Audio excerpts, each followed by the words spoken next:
even the VAR is removed here. So we're going to go a little bit deep down the pockets of Prince and Ruler in this series. Yeah. Find out what they're made of and the depth of their AD carry pools. You actually mentioned Ezreal before the cast, and definitely something that we probably won't see in this series, just because whoever's on red, Yeah. I think we'll just ban that away from either Prince or Ruler. Now, Lucian is going to be the first pick here. We've been seeing, a good amount of Lucian bans, but as you can see, it comes out here first for that solo lane prio, you would have to imagine, and immediately followed up by Jinx Rumble here from Gen.G. Yeah, you can remove one of the two supports here if you want to run something with the Thresh or the Tahm Kench. Senna Kench is available. You can also run like Thresh Aphelios. It's not impossible, and Aphelios was buffed a little bit recently. But Jinx is going to get one of the two no matter what here on red side, so you can't prevent that. So it's actually really nice priority to take this AD carry early here for Gen.G because you know the pool is very much thinned, and this is one of your strongest late game options here. You take the Rumble that works well with it too. And Liiv Sandbox will actually play the Diana with Set. There he is. There he goes. He was definitely coming out at some point. Whether or not they were going to focus on him in the bans, or if one of these teams was going to pick it, he was going to hit the Rift. And already you can see kind of what they have going with the Diana and Set combo, the Lucian with the immediate follow-up. We're looking at a support pick here for the Jinx so that it doesn't just become a Thresh Tahm Kench ban phase for Liiv Sandbox. They're going to take the Thresh. Efforts Thresh has been absolutely insane as of recently, and Life knows how to pilot it as well. Prince has played 2 games of Jhin. It was in week 1 where he played that, and it did not go well for him. He went 0-2. That's something he could potentially pick up. The other option, which has now been removed, would have been something like a Senna Kench in the bottom side of the map. That, range is going to stack over time against a Gen.G comp that is also looking to play a little bit of late game. So that was one of their best options, but it's obviously removed now. So I wonder where he's going to go, because Kai'Sa's nerfed on this patch. We've seen the Vayne. That's something else I'd really like to see, potentially, from him once again, because we saw him, absolutely pop off in the late game versus T1. If you can survive that far and have that carry moment, sometimes you can win a game that way. They'll ban the Kai'Sa instead, actually, despite the nerf to her Q. It's her Q cooldown that was changed, so it's not like she is unplayable, but it really does hurt her early game quite a bit. Yeah, still going to take that away. You would have to imagine with what they have already, just going to be looking to dive straight in, so it's definitely a pick that can have some synergy with what they've already picked. Azir is going to be taken off the board against BDD. I don't think that's a surprise to anybody here. Yeah. Options available here that we have. I mean, you can run for something like an AD champion in mid lane. We saw the Kiana yesterday. I don't think that's going to be what you want in this particular composition because there's a lot of CC here. But Aurelia, not something I expected to see prioritized here. Will be the Lee Sin for now. Gwyn was also a strong option in terms of, not in terms of the AD pool, but in terms of having control of the top side for Rascal is a very strong champion for him. So we'll see. This is still all flexible. Even the Rumble might not necessarily be jungle here. Yeah, still leaving that flexibility available. You mentioned Leona here. That's definitely a effort, fun pastime. He definitely does love to pick that up as the Jhin comes in here for Prince. Yeah, he'll be his 3rd time this season with the Leona. A lot of range in this composition. And, you can, with your Flourish, actually lock down someone like Lee Sin, but it's it's way harder to actually pull that off in practice than it is to say it and say the potential is there. As we'll see, Viego actually hovered as the final champion here. Viego very likely be played into the Set and Lee Sin into the Lucian, you would think. But we'll have to wait and see because they could also flex the Rumble into that matchup. I think you lose prio no matter what into the Lucian. Yeah. Whichever of the 3 you take, so you pick your poison here. And actually, absolutely. They'll play the Lee Sin into the Set, it looks like here, unless we get a last-minute swap. Yeah, I mean, as you mentioned, I think both of those melee champions might not have a great time.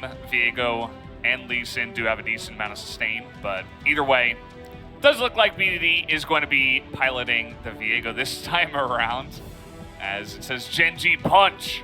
I think that was Rascal and maybe Clid up there on that sign, but While I'm not a huge fan of playing any of those 3 champions that could have been mid laning into the Lucian and the lane prio that you will lose there.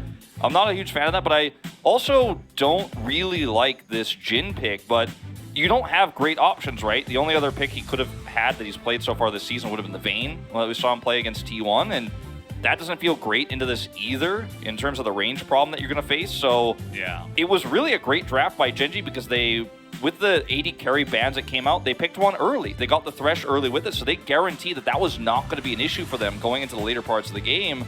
I am worried about how this Viego is going to do into Illusion, but beyond that, the late game here looks so solid for Gen.G. Well, we'll have to see how it goes as we are hopping onto the Rift here for game number 1. Liiv Sandbox on blue, Gen.G on red.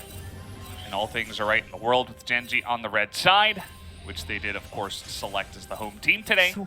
And yeah, you talked about trade-offs, right? Gen.G get that awesome bottom lane for Ruler in life. I think that's always a good idea. Whereas Fate is going to be hopping onto a pick that has insane priority, can take over games, especially early on.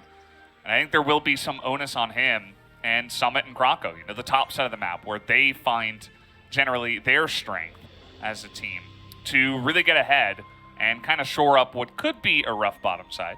Yeah. One of my issues with the... Even though B2D can play Viego mid here, and be fine, like he's not going to necessarily get absolutely crushed. With Lee Sin, you have a lot more agency. You can engage at long range. You have a lot of mobility to escape.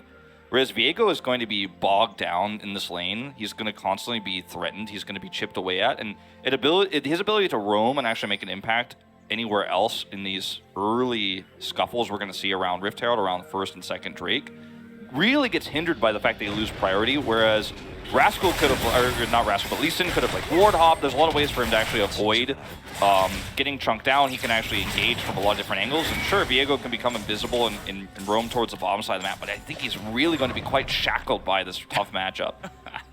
Well, Ruler is coming in here with a 6-0 record, 27 KDA. You can see 26, 2, and 28 so far in 6 games. Ruler doesn't lose on Jinx. It is a small sample size, relatively, but still, I mean, 6 games, being that consistent, only dying twice in 6 games, that is insanely strong. Yeah, I mean, nobody really comes close to Ruler right now in terms of his performances on the bottom lane. We had Ghost, who was fairly close last season, but even when Dom and Kia won the season, a lot of people were still saying, I still think Ruler's the better player. Now Ghost is benched, of course, so that conversation doesn't even happen. I mean, you're really looking at like Duck Dom and Teddy, the equation as Conqueror's proc. It will be fine. It's just Summit things looking to fight. Rascal will never back down from one. But yeah, I mean, that conversation has to be had, right? Is there anybody really that can challenge Ruler? We might have to wait on that discussion because I think Summit might just die here. He's pretty far down the lane. The flash comes in, and with the double harpoon, you're not going to be in a great spot. That is a lot of damage back, but Rascal does flash away, and eventually he will go down. Now the question is, can Krako pull anything back here with the red buff? Gets the one auto down, but he is very apprehensive about going back in, although goes in, gets the teleport. They'll take over the lane, but the first blood still goes over to Clit. Yep. This is a first blood. They're going to be able to survive here just fine. Now, you can see BDD is completely shackled right onto his turret right now. This is still going on. Someone's going to eat 3 turret shots. One of them will be negated by the Haymaker, but he won't be able to use that in a further trade. Yeah, this probably needs to end soon for Liiv Sandbox, I think, on the top side of the map. I don't want to spend any more resources up there. You're not going to find more success, unfortunately. But we do have to talk about the mid lane, because this is starting to get a little bit out of control here. But this is what you expect. It's not a problem when, that exchange goes your way on the top side of the map. It was really well calculated by Clit, in fact, and I think Rascal's trading that we saw, into a set looked like, okay, what is he doing? Like, Set actually wins this, but it was very nice. It was a really nice bait. And because you actually win that top side of the matchup without the help of the mid lane, you're actually okay with the fact that you're stuck on the turret for now. But when we do get into this first Dragon territory, when we do get into the Rift Herald, that's where I think you're going to start to get a little bit stressed out as Gen.G with this Viego pick for the time being. It's okay, but the lead is going to become a bigger and bigger problem as those objectives come online. Take a 나 look at the 지금 바로 replay. 갈만하긴 하거든. 나 지금 바로 가볼게 그러면. He says, I'm going right now. 야 노플? No flash. 다이나도 왔다 광이야. Diana's coming. 얘 텔도 돼서 천천히 빼면서 보자. And let's get out of here. Yeah, slowly back away. You saw that he skipped taking his red to actually go up there, and they just identified, hey, this is a really good lane state. We can get this gank off. And it was essentially Clid that was calling for it after Rascal's early trading. Yeah. It was very much a plan from the get-go, I think, that was very well communicated. Well, like, once Rascal says, okay, you're coming up here, he starts trading like that. It was beautiful to see. This is nothing out of the ordinary. This is nothing, you know, that you don't expect to see. He's just kind of missed his turrets. He's like, hopefully I can hit these minions while you can't auto me to death. Oh, look at that. They wait for the one back, and Ruler is caught by himself. He's going to have to flash the wall. That was pretty tricky from Effort, pretending he didn't see them. But then immediately he's able to secure a flash from Ruler. And they'll go ahead and push this wave. This should be a Drake play because, you know, there's no way Viego can actually stop you here. Level 6 is hit for Fate. He's way ahead in the lane. You have that extra prio. You force the Leona flash. So there's nothing that you can do about this right now as Gen.G, and that's one of the weaknesses of this Viego pick. He will be fantastic in team fights later on. He has actually some of the best steals that you could look for. I mean, even the Leona steal is like actually quite good for him in those team fights when he does start to pop off and get the resets. But until then, we are just gonna have to play the waiting game. We went for, you know, some armor on his boots here just to survive. Now BD is getting in there, but the culling is used. We'll have to use his own ultimate to gain some distance. Is now trying to get on top of him. That kick was perfect. Repositions the haymaker. And now the slow is coming in from Clid. Look at the rotation now. Summit running to his allies. And will he survive? The answer is no, but might be a trade of two as Krako is able to take down Liiv Sandbox. And now it's Clid all alone on the Rumble. He's got some damage, even throws out the equalizer. Survives for quite a while. But you'd have to imagine that eventually they will be able to pick up this kill as Krako comes in and secures that. We got another teleport to the top side. Never-ending action, it feels like, as the Q will land, but Rascal will not commit. Now, BD doesn't have teleport here, so you can't see anything crazy like a double, even with the ward there on the river. And he's also very low on health because he's never going to ever be happy with how this early game goes. But, you know, I thought that Gen.G handled that pretty well, and it's 2 times they were able to really calculate quite well Set and his Haymaker. They were obviously, you know, a little bit wrong on the second fight, and there was a big rotation up, so they failed. But, you know, we're actually seeing a Set get a little bit bullied in this game, which you don't normally see. We've seen a lot of teams try to do it, but Gen.G have had really good calculations. That Dragon's Kick from Rascal was amazing to actually block the Haymaker. Yeah. That's one of the fun interactions you do have with Lee Sin into Set. Rascal was trying to roam down to the mid lane and help out BDD. He does, you know, allow him to push the lane and get a back in, which is good, but not able to get the kill because they were on vision. But yeah, overall, I mean, even though Summit is dying, still the trade backs have been great from Liiv Sandbox, and they're getting so much priority from the mid lane that not only are they able to trade back a bunch, and the rotations up to the top lane have been fantastic, but they're also getting the objectives, right? You mentioned the Drake. There's really no way for Gen.G to challenge that first Drake. Oh, we're going to see a big trap here set for BDD, or sprung rather. See, we'll get away with the Lantern, but you could see that Gen.G, they had the vision control over the Herald, and with the back timing of Fate, they actually thought, maybe we can do this. Like, they started to group towards it, but they knew that, you know, at this stage of the game, they can't rush this Herald down very quickly. It's a Viego that has no real items, so you can't make that happen before Fate gets back, and then he comes in, you know, drops down the culling, and then you just end up getting smashed by a Diana who's already pretty fed. So they had to back away, and now he's soloing it. Oh, okay. Thankfully, he's able to avoid the ward, but Clid is looking to turn this around, actually. As the curtain call did come in, did a decent amount of damage, but keep in mind that while all of these shenanigans are happening, all these flashy movements are happening, Krako gets a free Rift Herald. Exactly. This is huge. Krako gets it for free because of everything that I was talking about right before this skirmish on the bottom side of the map, and this is the power of Lucian. People always wonder, like, well, it doesn't seem like Lucian pops off. Well, this is what he can do just by pushing the lane. Okay, well, Rascal's going to fly across, and look at how quickly he clears that wave. He's going to immediately get away from that gank. There was a little bit of miscommunication between Summit and Krako, as now coming on in. Rascal is going to take a bunch of damage, trying to get on top of Krako. Here is BDD, but he will have to flash, or rather use his ult over the wall, as Fate had rotated. Once again, Liiv Sandbox always one step ahead. And I will double down on what I said earlier. I really think the better matchups to have taken here would have been to have Lee Sin in the mid lane and to have the Viego on the top side of the map. You end up being you're able to take a lot more trades against Set. You have a lot of sustain up there on the top side of the map, and if Lee Sin's rotating for mid there, you know, sure, he's not going to have prio either. He's going to have the same problems against Lucian, but at least he's going to be able to engage from long range and be able to do a lot more in these kind of trades, and sadly, that's just not the case here yet for BDD. He tried to go in, he tried to make something happen there, but it was very unsuccessful. This is still an okay position for Gen.G to be in, but if you lose this second Drake, you know, and fight for it while you lose it, like if you actually give gold over here, then I think you're in a really bad spot. So I think Gen.G probably just have to give the second Drake up as well without really taking a fight and hope that they could scale later on with this Jinx pick. Yeah. I mean, this is one of the few games where I feel like mentioning tempo and momentum and stuff like this that can kind of be rough to pat down and get down 100%. You can kind of feel it, right? Because with Liiv Sandbox's comp, with the priority that they have, they keep snowballing more and more objectives, and they might just get too far ahead for Ruler to ever have a big effect in this game. But as you mentioned, if Gen.G can keep the lead kind of close, then you know, they're eventually going to get to that later stage of the game with the Jinx that's online, with the Rumble that could be fed up with the Viego.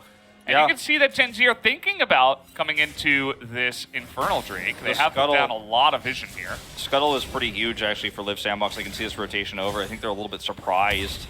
As Effort's flashing over the wall, your Hex Flash. Okay, just really getting on in there. They're trying to burst down the Rumble, and they will be able to pull it off. He knew exactly where Clid was, as he had not appeared on the other side of that brush. And to take down the jungler, that is a free dragon now once again for Liiv Sandbox. Now, Rascal is going to get a lot of extra value on the top side of the map during all this. This is not just for free, but with the Rift Herald dropped mid here, Fate is going to get all these minions and will likely get this turret. He's going to get all 5 plates. Yeah, all 5 plates and first turret blood here. So this is really starting to snowball. Not out of control just yet, but we're getting closer, right? And they only gave the 1 kill while they lost the Drake, so it's not as bad as if they lost a full fight for it. But Gen.G need to really sit back and stabilize quite a bit right now in this game and not actually let this bleed any further. The third Drake is where I think you could really start to make your stand. You have the Kraken Slayer up now here for Ruler, and he was 500 gold up last time we checked. 야 여기 싸맞아. We're very loud about this. Yeah, he's like, let's just fight, let's fight. Rumble's right here. 좀만 봐줘. I think he even called it no flash. 용 챙기자. 용 챙기자 얘들아, 용 챙기자. We're gonna take the Drake. Yeah. And you know, like, these are the two things we mentioned in the draft. Like, okay, you have the Lucian pick, and that's very powerful, and it's a big problem for Gen.G's draft. They could have tried to have a stronger counter pick, but they didn't. The Azir was banned, for example. And then, you know, the other thing we talked about was, well, Jinx, right? Ruler got the AD carry they wanted, and this Jhin pick has been very low impact for Prince so far in the 2 games he's played, and now he's on his 3rd year. And we'll see if he can have a pretty big comeback game here on the Jhin, because he's the one weak link of this composition right now. You have a really strong front line, you have non-stop prio, but this game gets harder the longer it goes on. And I think Gen.G have a really good chance of taking this 3rd Drake fight. I think that'll be the first time they can really group and look for an actual team fight. Yeah, the positioning of Prince is just going to be paramount in this game, because if you are too far forward, you just immediately die to Lee Sin Rumble. Like, good luck surviving. And thankfully, I think, for Liiv Sandbox, the bottom lane has just been, like, nothing's happened, right? It's just gone very cleanly. Yes, Ruler is ahead 14 CS. That is a good thing. But it's not like the Jhin got super far behind, right? He's able to at least keep up. And as long as he can just not die and not make any mistakes and press his Deadly Flourish and help out his team in team fights, that might be all he needs to do in this game, to be honest. That's, I mean, if the game continues to snowball at this rate, which again, this is where it should stop, right? This is where Gen.G have to put a stop to the leads. This is where they can make a comeback. It does feel like he doesn't have to carry. He doesn't have to do much.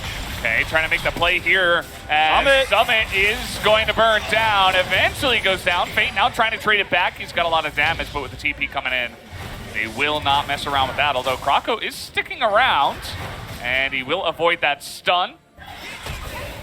Flashes over the wall to avoid BDD, so BDD able to get some extra value off of the back of the fight. And this was very greedy by Summit, pushing the top side of the map there with Krako. You know, you don't have any exterior vision. You have one control ward on the red buff, but that's all the vision you have as Liiv Sandbox around that part of the map. So if you do overextend and get punished by the burst damage that comes through with, you know, a rumble, then your lead kind of crumples a little bit in these moments. And this is exactly what you need to avoid, is giving Gen.G any opportunity to come back in this game. You have to be thinking, okay, their one window back into the game is in a 5v5 fight coming up on this next break, not in the side lane, not where there's not even any turret plates to grab here, and you've been extremely greedy and get punished by Clid coming the long way around. Yeah, I mean, if you see the Lee Sin charging at you, you have to kind of believe that he's got a rumble behind him, right? He's not just going to try and 1v2 you.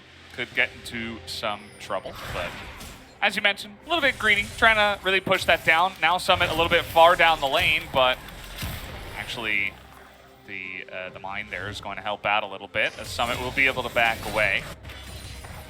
This is going to be a really big test for Gen.G's composition. You know, Viego still mythicless here. He's got his Noon Quiver, Vampiric Scepter. Like he's almost there, but he's not quite there. And he's been on the back foot in this game. He has evened out the CS quite significantly because Viego does side lane extremely well. That's one of the powerful things about him. You know, it's not just his craziness that he can pull off in these team fights and what his kit offers there, but you know, sometimes if you just have a moment in the game where you can breathe in a bad prio lane, you could suddenly get 20 minions in the side lane and catch up quite significantly. Now he's got his shield bow online. And this is where Gen.G need to make a very strong stand. Otherwise, Liiv Sandbox just have too much control over this game. They're going to be on soul point, and they can actually use that pressure to control a lot of this map. They can side lane very strong themselves.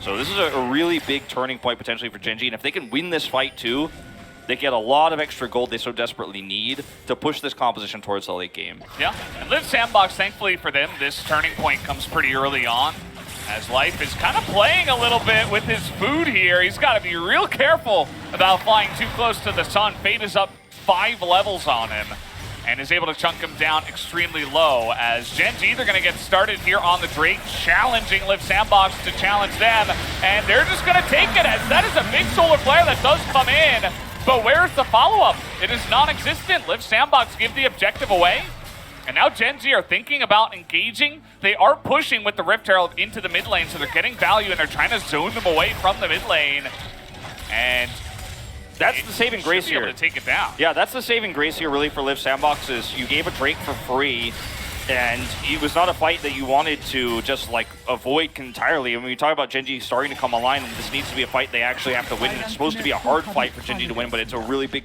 potential turning point. But Liiv Sandbox just didn't group quickly enough around the Drake, and I know I've been talking about it so much so far early this season, but the smite change means that with 900 damage on a smite, you group like that, and Liiv Sandbox aren't ready to actually look for a 50-50 or look for a turn quickly enough, you just don't have a lot of time. There's not a whole lot of breathing room. Like, you lose the Drake and that's over.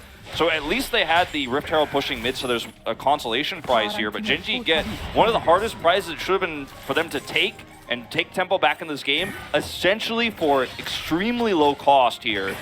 And that's an amazing thing for them, and that's going to put them back almost to even footing in this game. Because we are shifting towards a later game where Ruler is going to be arguably way more impactful in these fights than Prince is. You can see the gold difference isn't that much, but in terms of the kits and what she offers in a team fight, it's a lot easier, it's a lot safer. She's got a Thresh to back her up. Yeah, you just buy yourself an extra 5 minutes for a Jinx. That's always fantastic. You're fine to give up your mid-tier 2.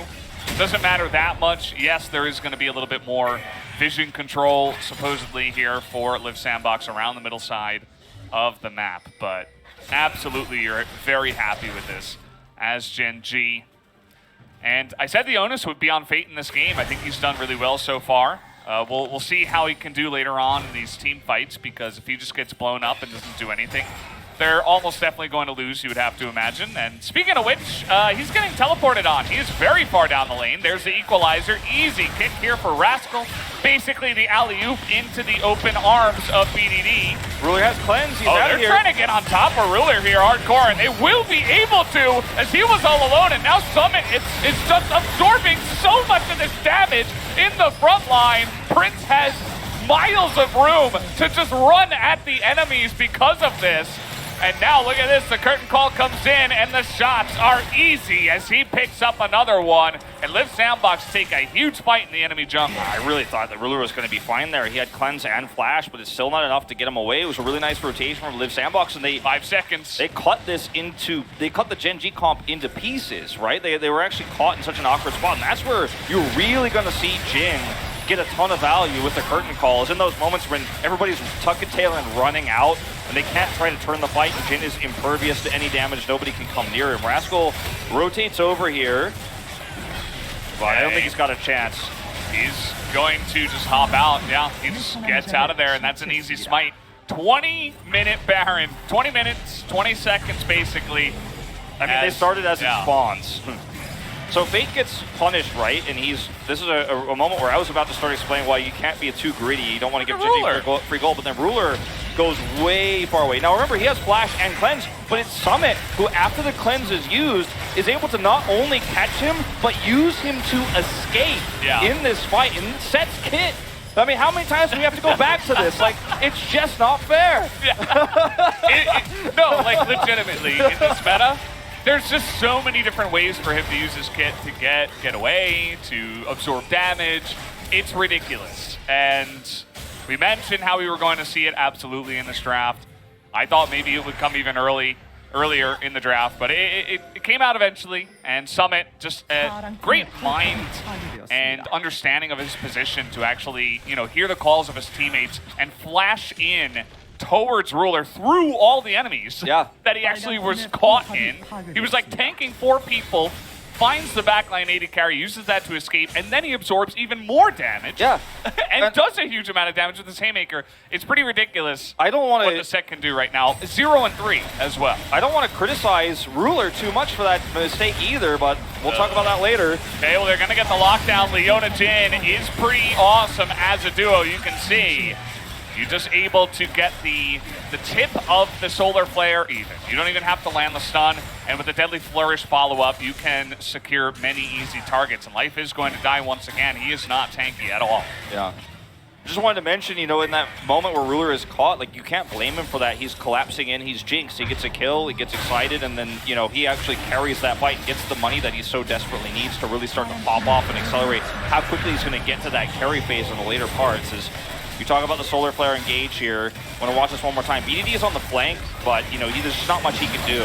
So, this Viego pick, we talked about the fact that it's going to struggle into a Lucian matchup. That was the one they chose. They could have picked the Lee Sin. Either way, neither here nor there because they already chose it. But he's not able to make any impact in this game because they're losing control of the map so quickly, and Gen.G are never able to get anybody low for him to actually collapse in and get those resets, get that kill, steal a life, take another one, get healed, and then, use the kits of Liiv Sandbox against him. It's just not happening, unfortunately, here for BDD. He's been so low impact in this game. If you look at the total gold, he's 4th from last there, or 3rd from last. He's, bottom 4.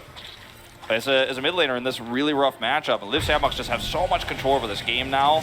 Yeah. You mentioned the range, actually, which isn't really something we talk about too much, but Liiv Sandbox from ahead, it's kind of what we saw yesterday where the enemy team just doesn't really get to play the game, right? It's like, okay, you're going to try to come into us, but actually, no, Solar Flare, Deadly Flourish, you're going to get a culling to the face, right? Set can always disengage, and basically just decide when they're going to get a fight down. And this comp actually turns out to be really nice from the early lead that they secured with the the early prio, the first pick Lucian. It's been working out really nicely for them, and Liiv Sandbox have just been in total control of this game from minute 1. Jin was again the riskiest pick, the weirdest part of this, but it was because of all the AD carry bans we saw. It was because we saw early priority for Jinx for Gen.G. They realized that was what they wanted to hone in on, is make sure the bottom lane is going to be fine. But, you know, he's got a rapid-fire cannon early on, which makes it so much easier for him to actually win more in these team fights. You know, guarantee that extra damage from a safe range where he's not going to be threatened by the Lee Sin. And, yeah, there's a lot of bursts, like you said, if you get caught, but there's no way to lock him down or CC him unless you're ahead. Unless you have wards everywhere, unless you have vision control, then maybe you can catch him. But right now, he's just an immortal cannon at the back of the team fight, just blasting you, doing tons of damage. Yeah, and the Jin Leona combo, right? You were talking about Leona for effort. It kind of does make sense, even though Prince hasn't had too much success on the pick so far. It's kind of like the best thing they could scrounge up from what was left over. It's like, you know, the leftovers from what wasn't banned. Yeah, and it's clearly a pick that Prince really likes. You know, he's played it 3 times this season. Yeah. It was a bit of a niche pick for him. Didn't work out, but this is the first time where you could see that he's obviously very well versed on the champion, and when Liiv Sandbox have a lead like this, he knows exactly how to use it to its maximum efficiency. So, yeah. 2 minutes until this next Drake, 1 minute till Baron.